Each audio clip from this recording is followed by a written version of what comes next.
ഓണം എന്ന് പറയുമ്പോ എന്റെ മൈൻഡിൽ ഓടിയെത്തുന്ന എന്താ അറിയോ, ഞാനും എന്റെ അനിയത്തിയും കൂടെ അമ്മയുടെ ആഭരണപ്പെട്ടിയൊക്കെ തുറന്നു വെച്ച് ഓരോ ആഭരണങ്ങളെല്ലാം ഇട്ട് കണ്ണാടി നോക്കി ശരിക്കും സൗന്ദര്യം ആസ്വദിക്കുകയായിരുന്നു കേട്ടോ.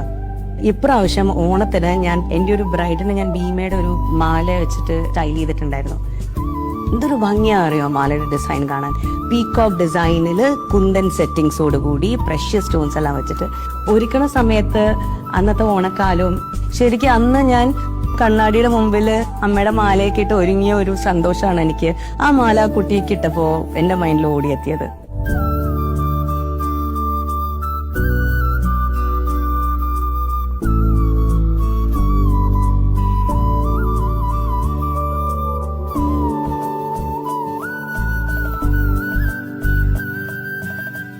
എല്ലാവർക്കും എന്റെയും ഭീമ ജ്വൽസിന്റെയും ഹൃദയം നിറഞ്ഞ ഓണാശംസകൾ.